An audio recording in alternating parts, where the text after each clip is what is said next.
South ఇండియాలోనే అతి తక్కువ ధరలకి రత్నాలను అందించే ఏకైక సంస్థ 6JVR. నమస్తే, వెల్కమ్ టు సుమన్ టీవీ. నేను మీ సాయి. ఆంధ్రప్రదేశ్లో కూటమి ప్రభుత్వం ఏర్పడబోతుంది. దీనికి సంబంధించి క్యాబినెట్ కూర్పు పైన ఇప్పుడు చర్చ కొనసాగుతుంది. ఒకవైపు జాతీయ క్యాబినెట్ ఒక చర్చ కొనసాగుతుంటే తాజాగా రాష్ట్ర స్థాయి క్యాబినెట్కి సంబంధించి కూడా చర్చ కొనసాగుతుంది. ఇందులో పవన్ కళ్యాణ్ క్యాబినెట్లో పాత్ర పోషిస్తారా, నారా లోకేష్ కూడా క్యాబినెట్లో ఈసారి పాత్ర పోషిస్తారా, లేక అసలు వాళ్ళు క్యాబినెట్కి సంబంధం లేకుండానే బయట నుంచే ఈసారి ఉండబోతున్నారు అనేటువంటి చర్చ కూడా కొత్తగా తెర మీదకి వస్తుంది. సో మొత్తానికి దీనికి సంబంధించి డిస్కస్ చేద్దాం. క్యాబినెట్లో కూర్పు ఏ విధంగా ఉండబోతుంది, ఎవరెవరిని క్యాబినెట్లోకి తీసుకుంటారు చంద్రబాబు, దీనికి సంబంధించి మాట్లాడదాం. మనతో పాటు Suman TV news chief editor Keshav గారు ఉన్నారు. కేశవ్ గారు నమస్తే. నమస్తే. సో ఏపీలో కూటమి ప్రభుత్వంలో క్యాబినెట్ మార్పుకు సంబంధించి, క్యాబినెట్ తీసుకునేటువంటి అభ్యర్థులకు సంబంధించి, కొత్త క్యాబినెట్లో ఎవరెవరిని తీసుకుంటారనే దానికి సంబంధించి మీకున్నటువంటి అవగాహనతో ఎవరెవరు వచ్చేటువంటి అవకాశం ఉంది? ముఖ్యంగా ఇప్పుడు కనిపిస్తున్నటువంటి వార్తలు ఈరోజు చూస్తే పవన్ కళ్యాణ్, నారా లోకేష్ క్యాబినెట్లో ఉండరు అనేటువంటి ఒక వార్త కూడా చక్కర్లు కొడుతుంది. అంటే వాస్తవానికి అయితే ఉండకపోవడానికి ఎక్కువ ఛాన్స్ ఉంది.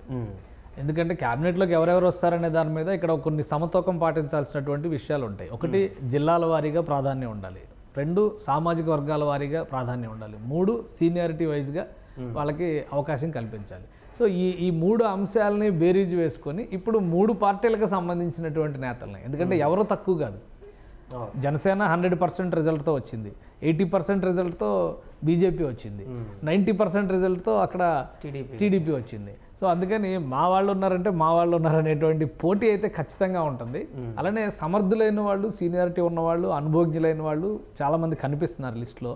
సో దాన్ని ఎలా చంద్రబాబు నాయుడు గారు తూకం వేస్తారనేది ఆసక్తికరమైనటువంటి అంశం. అయితే నాకు ఉన్నటువంటి సమాచారం మేరకు కొన్ని విషయాల్లో అక్కడ కనిపిస్తుంది ఏంటంటే, నారా లోకేష్ గారు క్యాబినెట్లోకి వస్తారా రారా అనేటువంటి చర్చ ఆసక్తికరంగా ఉంది. అలానే ఆయన కూడా గతంలో చంద్రబాబు నాయుడు గారి అరెస్టు సమయంలో ఆయన తీసుకున్నటువంటి రోల్ కానీ, ఇతర పార్టీల నాయకులతో ఆయన సమన్వయం చేసుకున్నటువంటి విధానం కానీ, అంతర్గతంగా పార్టీని నడిపించుకునేటువంటి వైనం కానీ, ఈ అంశాలన్నింటినీ దృష్టిలో పెట్టుకొని చంద్రబాబు నాయుడు గారు ముఖ్యమంత్రి అవడమే సంకల్పం అనేటువంటి దిశలో ముందడుగు వేశారు. ఆల్రెడీ ప్రతిపక్షం చేసిన, అంటే అప్పుడు అధికార పక్షంగా ఉన్నటువంటి వైసీపీ నాయకులు చేసినటువంటి విమర్శలు కావచ్చు, ఆయన కుటుంబ పాలన, కుటుంబ పార్టీ అనేటువంటి విధానాలకు బీజేపీ వ్యతిరేకంగా ఉండడం అనేటువంటి అంశం కావచ్చు, వీటన్నిటిని దృష్టిలో పెట్టుకొని ఒక బలమైనటువంటి, సుస్థిరమైనటువంటి పరిపాలన ఇవ్వాలంటే కనుక క్యాబినెట్కి దూరంగా ఉంటే ఎలా ఉంటుంది అనేటువంటి చర్చ విస్తృతంగా జరుగుతుంది.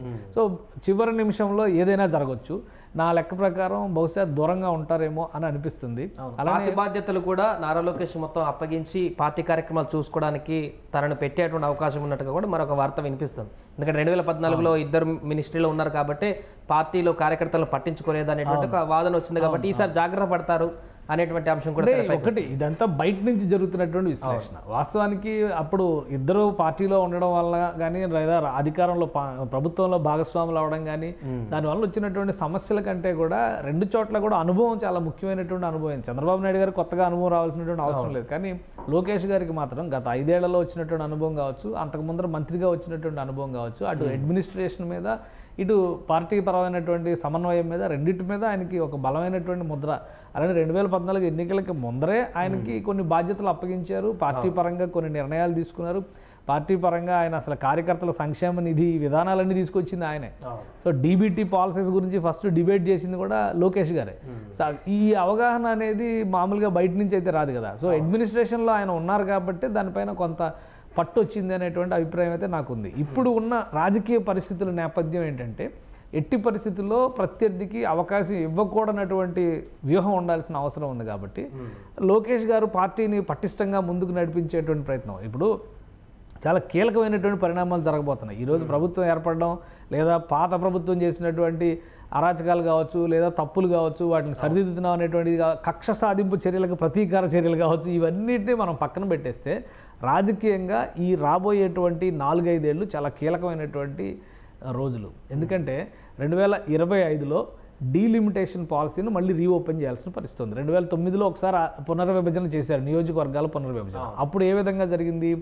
నియోజకవర్గాల సంఖ్య పెంచకుండా జనాభా ప్రాతిపదికన సమన్వయం చేసుకునేటువంటి ప్రయత్నం జరిగింది. ఆ సమయంలోనే కొన్ని మార్పులు చేర్పులు, కొత్త నియోజకవర్గాలు ఏర్పడ్డాయి, పెద్ద నియోజకవర్గాలు చీలిపోయినాయి, ఉన్న నియోజకవర్గాలు కనుమరుగైనాయి. ఇప్పుడు 2025లో చేయబోయేటువంటి దేశవ్యాప్తంగా 800 పైచిలకు అసెంబ్లీ పార్లమెంట్ స్థానాలు పెరిగేటువంటి అవకాశం, ముఖ్యంగా తెలుగు రాష్ట్రాలకి విభజన హామీల్లో భాగంగా ఈ నియోజకవర్గాల పునర్విభజన జరగాలి, సంఖ్య పెరగాలి. ఆంధ్రప్రదేశ్లో 225 స్థానాలు పైచిలకు పెరిగేటువంటి అవకాశం, అంటే కనీసం ఇప్పుడు ఉన్నటువంటి నంబర్ కంటే ఒక 50-60 స్థానాలు పెరగడానికి అవకాశం ఉంది. జనాభా ప్రాతిపదిక కావచ్చు, ప్రస్తుతం రాష్ట్రం ఉన్నటువంటి విధానం కావచ్చు. సో ఇది రాజకీయంగా చాలా ముఖ్యమైనటువంటి సందర్భం. దాని మీద ఫోకస్ చేయాలన్నా, పార్టీని ఆయా స్థాయిల్లో సంస్థాగతంగా నిర్మాణం చేసుకుంటూ వెళ్ళాలన్నా, లోకేష్ గారి అనుభవం, చంద్రబాబు నాయుడు గారు ఎలాగో మార్గదర్శకత్వం చేస్తారు, లోకేష్ గారి అనుభవం కూడా పార్టీకి అక్కడ చాలా అవసరం అయ్యేటువంటి పరిస్థితి ఉంటుంది. కొత్త నాయకత్వాన్ని తయారు చేసుకోవడం, యువతరాన్ని ప్రోత్సహించుకోవడం, ఇవన్నీ కూడా ఒక కీలకమైనటువంటి బాధ్యత ఏ పార్టీకైనా కానీ. జనసేన పార్టీకైనా కానీ రేపు 21 నియోజకవర్గాలకే పరిమితం కాదు కదా. కొత్త నియోజకవర్గాలు పెరిగినప్పుడు తన బలాన్ని పెంచుకునేటువంటి ప్రయత్నం చేస్తుంది. ఇప్పుడు బలమైనటువంటి పార్టీగా, రెండో పార్టీగా నిలబడిన ఆంధ్రప్రదేశ్ శాసనసభలో 2 చోట్ల ఓడిపోయావు అని విమర్శను ఎదుర్కొన్నటువంటి పవన్ కళ్యాణ్ రెండో పార్టీగా నిలబడ్డారు. సో అది గొప్ప విషయం అక్కడ. అందుకనే ఈ రాజకీయంగా వీళ్ళు ఎవరు ఆలోచించినా కానీ లోకేష్ గారి వ్యూహం పార్టీని సమన్వయం చేసుకోవడం, నెక్స్ట్ జనరేషన్ లీడర్షిప్ని డెవలప్ చేసుకోవడం. బహుశా పవన్ కళ్యాణ్ గారు 2 పరస్పర భిన్నమైనటువంటి వ్యాఖ్యలు చేశారు. ఒకటి, అధికారంలోకి రావడం అనేదే లక్ష్యం కాదు, సుస్థిరమైనటువంటి పాలన, సంక్షేమ పాలన అందించడం మా లక్ష్యం, గతంలో కంటే సౌభాగ్యవంతమైనటువంటి రాష్ట్రాన్ని చూడాలని మేము కోరుకుంటున్నాం అని చెప్పారు. దాంతోపాటు అధికారంలో భాగస్వామ్యం అవుతాం, ప్రధాన ప్రతిపక్ష హోదాలో అడుగు పెడుతున్నాం, ఈ 2 మాటలు ఉపయోగించారు. తర్వాత ఇంకో మాట కూడా అన్నారు ఆయన, సాంకేతికంగా దీనికి ఉండేటువంటి అంశాలను కూడా మేము పరిశీలిస్తూ ఉన్నారు. ఎందుకంటే ప్రధాన ప్రతిపక్ష నేతగా అక్కడ కూర్చున్నప్పుడు ప్రభుత్వంలో భాగస్వామ్యం కావడం అనేది సాధ్యపడేటువంటి విషయం కాదు. ప్రభుత్వంలో భాగస్వామ్యం అయినప్పుడు ప్రధాన ప్రతిపక్ష హోదా దక్కేటువంటి అవకాశం ఉంటుంది. కాబట్టి టెక్నికాలిటీస్ ఉన్నాయి అక్కడ. అది ఎంతవరకు పాసిబిలిటీ ఉంటుంది. ఒకవేళ ఆయన జనసేన సభాపక్ష నేతగా పవన్ కళ్యాణ్ కూర్చుని సమన్వయంలో భాగంగా మంత్రి పదవులు వేరే వాళ్ళకి ఇస్తారా అనేటువంటి ఆసక్తి అయితే నెలకొని ఉంది. ఇంతవరకు ఆయన మనసులో ఏముందనేది బయటికి చెప్పడం లేదు. కాబట్టి ఖచ్చితంగా పవన్ కళ్యాణ్ ఒక నిర్ణయాత్మకమైనటువంటి పాత్ర పోషిస్తారు. ఎందుకంటే ఇప్పుడు వచ్చినటువంటి నంబర్స్ ప్రకారం చూస్తే కూడా 25 మంది ఇంక్లూడింగ్ చీఫ్ మినిస్టర్, 26 మంది మంత్రులు అయ్యేటువంటి అవకాశం ఉంటుంది. మొత్తం మన అసెంబ్లీ స్థానాల లెక్కను బట్టి చూస్తే కనుక వీళ్ళు గెలిచినటువంటి అంశాల క్రైటీరియా ప్రకారం చూస్తే కనుక కనీసం 7 సభ్యులకి ఒక మంత్రి పదవి అనేటువంటి లెక్క వేస్తే 10 మంది 11 మంది వైసీపీ వాళ్ళని లెక్కలోంచి పక్కకు తప్పించినా కానీ ఇక్కడ క్లియర్గా లెక్క 163, 164 మంది వీళ్ళే కనిపిస్తున్నారు కదా. సో వీళ్ళందరిలో 163 మందిలో ఎంచుకోవాలి, ఒకరు సీఎంగా ఉంటారు కాబట్టి ఎలాగో. అందులో చూసినప్పుడు జనసేన పార్టీకి కనీసం 3 మంత్రి పదవులు వచ్చేటువంటి అవకాశం కనిపిస్తుంది. గెలిచినటువంటి నాయకుల్లో ఉన్నటువంటి అనుభవం కావచ్చు. ఇప్పుడు స్పీకర్గా పనిచేశారు గతంలో ఆయన, తెనాలి నుంచి ఎన్ని రకాల పరిస్థితుల్లో ఎన్నికయ్యారో మనం చూసాం, నాదెండ్ల మనోహర్ గారు. కానీ ఇక్కడ సామాజిక సమన్వయం మళ్ళీ ముఖ్యం అవుతుంది. తెలుగుదేశం పార్టీ నుంచి ఒకే సామాజిక వర్గం నుంచి, ఇటు నుంచి ఒకే సామాజిక వర్గం నుంచి ఇచ్చేటువంటి పరిస్థితులు ఉండవు. కాబట్టి ఆ సమతుల్యం దగ్గర ఇక్కడ ప్రాబ్లమ్స్ వస్తాయి. అనుభవం రీత్యా అక్కడ చూసినటువంటి నాదెండ్ల మనోహర్ గారు సీనియర్, తెలుగుదేశం పార్టీలో కూడా అదే సామాజిక వర్గానికి సంబంధించినటువంటి నాయకులు చాలామంది ఉన్నారు, బలమైన నాయకులు ఉన్నారు. అట్ ద సేమ్ టైం ముఖ్యమంత్రి కూడా అదే సామాజిక వర్గం నుంచి ఉంటారు. అలానే బీజేపీలో చూస్తే బీజేపీలో సుజనా చౌదరి గారు కూడా ఒక బలమైన నాయకుడు, కానీ ఆయన కూడా అదే సామాజిక వర్గం ఉంది. సో ఈ సమత్వకం అనేది చాలా ముఖ్యం. మళ్ళీ ఏ ముద్ర అయితే వేశారు, ఎందుకంటే 2014లో ఆయన క్యాబినెట్లో కానీ ఆయన కూర్పులో కానీ ఆయన సామాజిక పరంగా ఉన్నటువంటి సమన్వయాన్ని పాటించారు. ఈవెన్ అధికారుల నియామకాల్లో కూడా ఆ సమతూకం పాటించారు. కానీ ఒక కుల ముద్ర వేశారు. రాజధాని దగ్గర నుంచి పరిపాలనలో ప్రతి అంశం పైన కులం కులం కులం అనే మాట చెప్తూ వచ్చారు. ఒకేసారి అయిన ట్రాన్స్ఫర్ల విషయంలో కూడా ఒకే కులం వాళ్ళకి ప్రమోషన్ల విషయంలో కూడా ఒకే కులం వాళ్ళకి ఇచ్చారనేటువంటి ఒక దుష్ప్రచారం చేశారు. దాన్ని సమర్థంగా ఆ రోజు తెలుగుదేశం పార్టీ తిప్పికొట్టలేకపోయింది. దానివల్ల ఏమైంది, నిజమేనేమో అనేటువంటి పరిస్థితి ప్రజల్లో వచ్చింది. సో ఇప్పుడు అటువంటిది రాకూడదు. కాబట్టి క్యాబినెట్లో ఈ కూర్పు అనేది చాలా ముఖ్యం. వీళ్ళందరూ కూడా సామాజిక వర్గ పరంగా ఎస్సీ, ఎస్టీ, మైనారిటీ. ఈసారి కాంబినేషన్ ఏంటంటే 2014 ఎలక్షన్స్ తర్వాత కూటమిలో అంటే తెలుగుదేశం బీజేపీలో ఎస్సీ మైనారిటీ నియోజకవర్గాల్లో పోటీ చేసిన వాళ్ళు అందరూ దాదాపుగా ఓడిపోయారు. సరైనటువంటి బలమైనటువంటి లేదా అనుభవం ఉన్నటువంటి వాళ్ళు లేని పరిస్థితి, ఎస్టీ ముఖ్యంగా ఎస్టీ మైనారిటీ. సో ఈసారి అటువంటి పరిస్థితి లేదు. 5 చోట్ల జనసేన పార్టీ 3 ఎస్సీ నియోజకవర్గాలు 2 ఎస్టీ నియోజకవర్గాలు గెలుపొందింది. సో అంటే ఆ ఈక్వేషన్స్లో కలిసి వచ్చేటువంటి అంశాలు ఎక్కువగా ఉన్నాయి.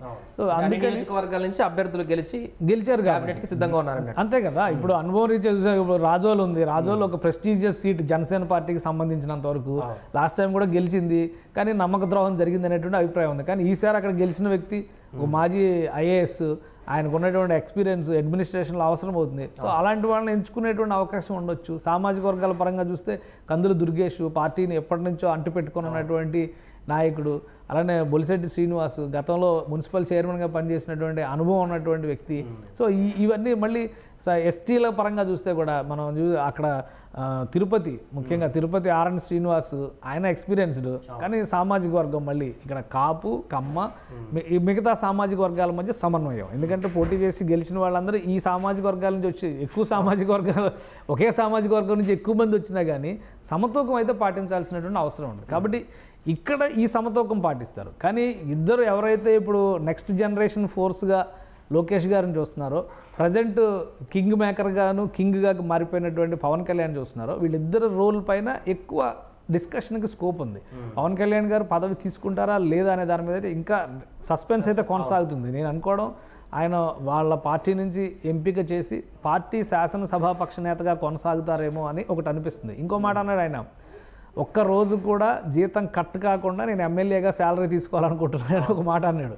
సో అంటే చాలా సీరియస్గా అసెంబ్లీ సమావేశాలకి అటెండ్ అవ్వడం కానీ, ప్రజా కార్యకలాపాల్లో పాల్గొనడం కానీ, ప్రభుత్వ వ్యవహారం ముఖ్యంగా పాలసీ మేకింగ్లో ఇన్వాల్వ్ అవ్వడం కానీ, వీటన్నిటిలో పవన్ కళ్యాణ్ పాత్ర చాలా కీలకమయ్యేటువంటి అవకాశం ఉంది. రైట్. ఇంకొకటి ప్రధానంగా ఇప్పుడు వినిపిస్తున్నటువంటి చర్చ సోషల్ మీడియాలో, రఘురామకృష్ణరాజు గెలిచిన తర్వాత ఆయన క్యాబినెట్లోకి వెళతారా, స్పీకర్ పదవి తీసుకుంటారనేటువంటి చర్చ కొనసాగుతుంది. సో ఆయనకు చంద్రబాబు ప్రభుత్వంలో క్యాబినెట్లోకి తీసుకునేటువంటి అవకాశం ఏమన్నా ఉందా, లేకుంటే స్పీకర్ పదవి కన్నా మూవ్ చేసేటువంటి అవకాశం ఉందా? ఇక్కడ మన ఎమోషన్స్ని బట్టి కానీ, లేదా బయట జరిగినటువంటి అంశాలను దృష్టిలో పెట్టుకుని కానీ, ఈ దారుణాలు, మారణకాండలు, అణిచివేతలు ఇట్లాంటి వాటిని దృష్టిలో పెట్టుకొని కానీ చంద్రబాబు నాయుడు గారు నిర్ణయం తీసుకుంటారని నేను అనుకోవడం లేదు. చంద్రబాబు నాయుడు గారికి కొన్ని పదవుల్లో కూర్చోబెట్టేటువంటి, ముఖ్యంగా రాజ్యాంగబద్ధమైనటువంటి పదవుల్లో కూర్చోబెట్టేటువంటి వ్యక్తులకి చాలా నియంత్రణ, నిగ్రహం ఉండాలి. రఘురామకృష్ణరాజు గారు గతంలో ఆయన పడినటువంటి ప్రెషర్కి ఆయన అంత బ్యాలెన్స్డ్గా ఉండగలుగుతారా? ఎందుకంటే ఆయన ఇరిటేట్ చేసేటువంటి ప్రయత్నాలు కూడా జరగాలి. పెద్ద ఇరిటేషన్ అని కాదు, అసలు ముందు అక్కడ అంత బలమైనటువంటి ప్రతిపక్షం కూడా లేదు కదా. 10 మంది సభ్యుల్ని నియంత్రించడం పెద్ద ఇది కాదు. కానీ ఆ సీటు విషయంలో ఒక తూకం పాటిస్తారు. అట్లనే లాస్ట్ టైం ఎవరో ఊహించని విధంగా ప్రతిభా భారతిని తీసుకొచ్చి ఆయన స్పీకర్ చేశారు. ఎస్సీ సామాజిక వర్గం నుంచి ఒక మహిళని మొదటిసారిగా ఉమ్మడి ఆంధ్రప్రదేశ్కి మొదటి మహిళా స్పీకర్. సో అట్లాంటి ఈక్వేషన్స్ ఆయన చాలా బ్యాలెన్స్డ్గా పాటిస్తారు. కాబట్టి నేను అనుకోవడం రఘురామకృష్ణరాజు గారిని తీసుకుంటే మంత్రివర్గంలోకి తీసుకుంటారు స్పీకర్ పదవి కంటే. స్పీకర్ పదవి లాస్ట్ టైం కోడెల శివప్రసాదరావు గారు ఏంటంటే ఆయనకు ఉన్నటువంటి అనుభవము, పైగా అప్పుడు ప్రతిపక్షం చాలా బలంగా ఉంది. 67 మంది ఎమ్మెల్యేలతో వైఎస్ఆర్సీపీ అప్పుడు మొదటిసారిగా తన బలాన్ని చూపించేటువంటి ప్రయత్నం జగన్మోహన్ రెడ్డి చేసే అవకాశం ఉంటుంది. కాబట్టి అక్కడ కొంచెం గట్టిగా ఉండేటువంటి వ్యక్తి కావాలని ఆయన అయిష్టంగానే తీసుకున్నారు ఆ పదవి. కాబట్టి నేను రఘురామకృష్ణరాజు గారు కూడా స్పీకర్ పదవి అనగానే ఎస్ అని చెప్పి వెళ్తారని నేను అనుకోవడం లేదు. ఆయనకు కొంత స్వేచ్ఛ ఉండాలి. అలా ఒక స్పీకర్ అంటే ఒక ప్రోటోకాల్, అది అందరూ తమ్మినేని సీతారాం లాగా ఉంటారని అయితే నేను అనుకోవడం లేదు. ఎందుకంటే ఆయన రాజకీయ పక్క మాటలకు కూడా తమ్మినేని సీతారాం గురించి ఇక్కడ ఒక మాట పక్క రాజకీయ నాయకుడిలాగా వ్యవహరించిన ఏకైక స్పీకర్ ఆంధ్రప్రదేశ్ చరిత్రలో. నాకు తెలిసి 1994 నుంచి నేను చూస్తున్నాను స్పీకర్స్ అందరినీ, అంటే దాదాపు 30 సంవత్సరాల నుంచి నేను చూస్తున్నాను ఈ స్పీకర్స్ అందరినీ. అంత దిగజారుడు ఆ పదవికి అంత దిగజారుడు తరం తీసుకొచ్చినటువంటి వ్యక్తిని ఎవరిని మనం చూడం. అంత దారుణంగా మాట్లాడాడు. స్పీకర్ సీట్లో ఉన్నప్పుడు మాట్లాడాడు, బయటకు వచ్చినప్పుడు మాట్లాడాడు. ఏమనంటే ఒక కొత్త లాజిక్ కనిపెట్టాడు ఆయన. వైసీపీ దారుణంగా నష్టపోవడానికి కారణాలు ఏంటంటే ఇలాంటి పనికిమాలిన లాజిక్లు. నేను ముందు వైసీపీ ఎమ్మెల్యేని అయితేనే కదా స్పీకర్ని అంటే అది ఒక బుద్ధి లేని నిర్వచనం అనమాట. ఎందుకంటే అయ్యదేవర కాళేశ్వరరావు అనేటువంటి ఒక మహానాయకుడు కాంగ్రెస్ పార్టీ నాయకుడిగా ఉన్నప్పుడు స్పీకర్గా ఎంచుకుంటే నేను 2 వర్గాలకి కూడా న్యాయం చేయాలి, ప్రతిపక్షానికి అధికార పక్షానికి కూడా న్యాయం చేయాలి. కాబట్టి ఈ పదవిలో ఉన్నప్పుడు నేను కాంగ్రెస్ సభ్యుడిగా కొనసాగకూడదని పార్టీ సభ్యత్వానికి కూడా రాజీనామా చేశాడు ఆయన.